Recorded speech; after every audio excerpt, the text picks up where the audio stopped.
আসসালামু আলাইকুম রহমতুল্লাহি ওয়া বারাকাতুহু। আলহামদুলিল্লাহ রাব্বিল আলামিন ওয়াসসালাতু ওয়াসসালামু আলা নাবিয়িনা মুহাম্মদ ওয়া আলা আলিহি ওয়া সাহবিহি আজমাইন ওয়া মান তাবি'আহুম বিইহসানিন ইলা ইয়াউমিদ্দিন, আম্মা বা'দ। আল্লাহুম্মা ইন্নী আস'আলুকা ইলমান নাফি'আন ওয়া রিজকান তাইয়্যিবান ওয়া আমালান মুতাকাব্বালা। ওয়া বা'দ। সম্মানিত সুদর্শক শ্রোতা মণ্ডলী, আপনাদের নিকটে একটি ফিকহি মাসআলা আলোকপাত করতে চাই। ওয়া মা তাওফীকি ইল্লা বিল্লাহ। মাসআলাটি হলো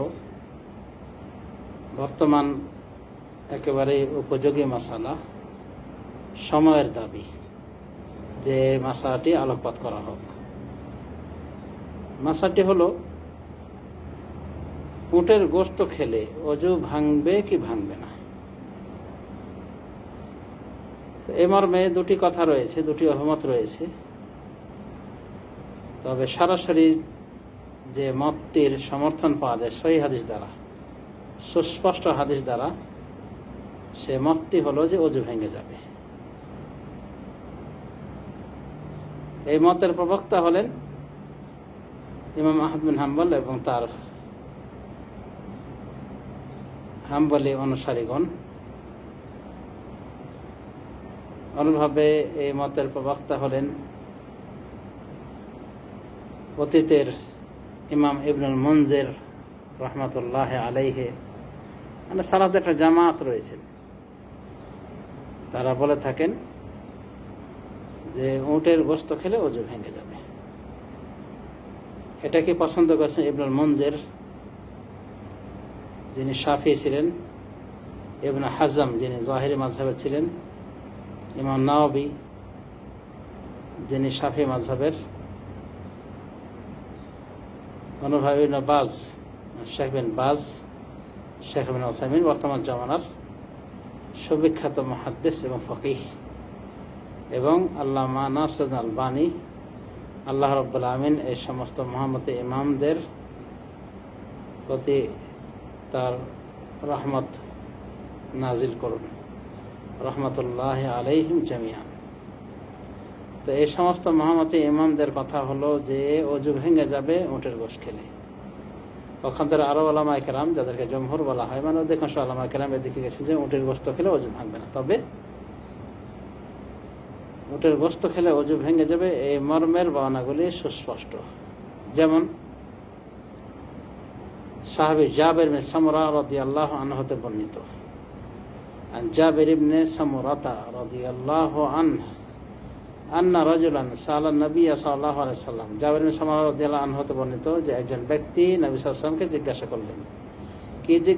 কি জিজ্ঞাসা ছিল তার? আনা তাওয়াদ্দাউ মিন লুহুমিল গানাম, আমরা কি বকরি ছাগলের গোশতের কারণে, মানে গোশত ভক্ষণের কারণে ওযু করব? নবী সাল্লাল্লাহু আলাইহি ওয়াসাল্লাম বললেন, হাদিসে বলা হয়েছে ক্বাল ইন শি'তা, তিনি বললেন ইন শি'তা ফাতাওয়াদ্দা, যদি তোমার ইচ্ছা হয় তাহলে ওযু করো, ওয়া ইন শি'তা ফালা তাওয়াদ্দা, আর যদি তোমার মন চায় ওযু করো না। মানে এটা তোমার অভিরুচির উপর নির্ভর করে, ইচ্ছা করলে ওযু করবে, নতুবা করবে না। ওই ব্যক্তিটা আবারও প্রশ্ন করলেন, ক্বাল মানে আবারও বললেন, আনা তাওয়াদ্দাউ মিন লুহুমিল ইবিল, আমরা কি উটের গোশতের কারণে ওযু করব, মানে উটের গোশত খেলে ওযু করব? ক্বালা নাআম ফাতাওয়াদ্দা মিন লুহুমিল ইবিল, তিনি বলেন হ্যাঁ, তুমি ওযু করে নেবে উটের গোশত খাওয়ার কারণে। হাদিসটি যেন দেখুন সহিহ মুসলিম 360 পৃষ্ঠা। হাদিসটি মুসনাদ আহমদ সহ বিভিন্ন গ্রন্থে এসেছে, যেমন সহিহ ইবনে হিব্বান এসেছে 1128 নম্বর হাদিস, মুসনাদ আহমদ এসেছে, আরো বিভিন্ন গ্রন্থে, সুনান মুনান সব কিছু গ্রন্থে এসেছে এই হাদিস, সুনান মাসাদ ইত্যাদিতে। এক কথা হাদিসটি বিশুদ্ধ। আরেকটি বর্ণনা আনিল বারা ইবনে আযিব রাদিয়াল্লাহু আনহু, বারা ইবনে আযিব রাদিয়াল্লাহু আনহু থেকে বর্ণিত, ক্বাল সুইলা রাসূলুল্লাহ সাল্লাল্লাহু আলাইহি ওয়াসাল্লাম আনিল উযুই মিন লুহুমিল ইবিল, রাসূলুল্লাহ সাল্লাল্লাহু আলাইহি ওয়াসাল্লামকে জিজ্ঞাসা করা হয়েছিল উটের গোশত সম্পর্কে, মানে উটের গোশত খেলে ওযু করা লাগবে কিনা। ফাকাল তাওয়াদ্দাউ মিন লুহুমিল ইবিলি, তোমরা ওযু করবে, তোমরা ওযু করে নেবে মিন লুহুমিল ইবিলি, উটের গোশতের কারণে, উটের গোশতের কারণে, মানে উটের গোশত খাওয়ার কারণে। হাদিসটি আবু দাউদ, তিরমিজি, ইবনে মাজাহ, অন্যভাবে মুসনাদ আহমদে এসেছে, আরও বিভিন্ন গ্রন্থে এসেছে। হাদিসটি বিশুদ্ধ, এই হাদিসটিও বিশুদ্ধ।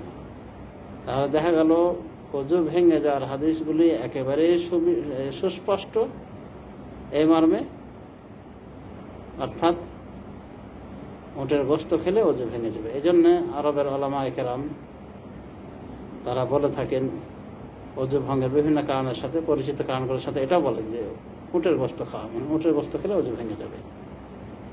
তো অধিকাংশ উলামায়ে কেরাম যদিও ভিন্ন মত প্রদর্শন করেছেন, ভিন্ন মত দিয়েছেন, কিন্তু এটাই সহি মত। এই জন্য কোনো কোনো ইমাম বলেছেন যে আসআদুন নাস বিল আমাল বিহাদাল হাদিস আল ইমাম আহমদ ইবনে হাম্বল, সব থেকে সৌভাগ্যশীল মানুষের ভিতরে এই হাদিসের উপর আমল করার বিষয়ে ইমাম আহমদ বিন হাম্বল, মানে ইমাম আহমদ বিন হাম্বল তিনি এই হাদিসের উপর আমল করেছেন, আমল করার ফতোয়া দিয়েছেন, এবং হাদিসের ভাষা একবার সুস্পষ্ট।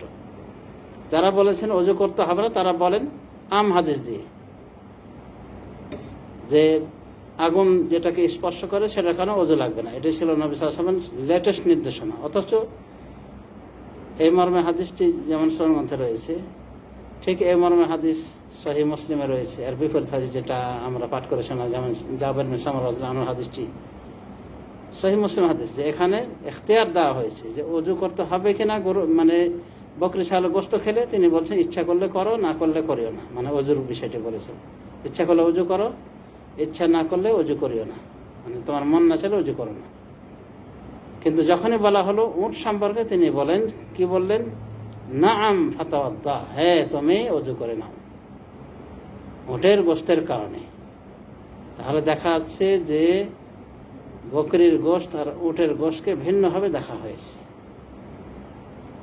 আর এটা দুটোই তো আগুন দিয়ে পাক করা হয়, সুতরাং আগুন দিয়ে পাক করা হলো এবং আগুনের পাকে ওযু করা লাগবে না, এটা লেটেস্ট কথা হলো এই হাদিসটা বিশেষ হাদিস। এখানে রাসূলুল্লাহ সাল্লাল্লাহু আলাইহি ওয়াসাল্লাম উট এবং বকরি ছাগলের মাংসের ভিতরে, গোশতের ভিতরে তুলনা করেছেন, মানে পার্থক্য করেছেন। বকরির গোশতে ওযু করার বিষয়টি ইখতিয়ারে রেখেছেন, আর উটের গোশত খেলে অবশ্যই ওযু করতে হবে তিনি নির্দেশনা দিয়েছেন। তো যার সামনে শুধু এই মাসাটি এজন্য আসলো, উল্লেখ করলাম, কারণ বর্তমানে কোরবানির সিজন চলছে। আজকে 11 জিলহিজ্জাহ আরব দেশগুলিতে, আর বাংলাদেশে আজকে 8 জিলহিজ্জাহ, অর্থাৎ কোরবানির মেন দিন। এবং সহিহ মত অনুযায়ী কোরবানি 13 জিলহজ পর্যন্ত করা বিধিসম্মত। তো এই কোরবানি উপলক্ষে অনেকে উট কোরবানি করতে পারেন, উটের গোশত খেতে পারেন। কাজে এই মশলাটি আমাদের জানা একান্তই প্রয়োজনীয় ছিল, তাই আলোকপাত করলাম। আল্লাহু আ'লাম। ওয়া সাল্লাল্লাহু আলা নবিয়িনা মুহাম্মদ ওয়া আলা আলিহি ওয়া সাহবিহি আজমাইন।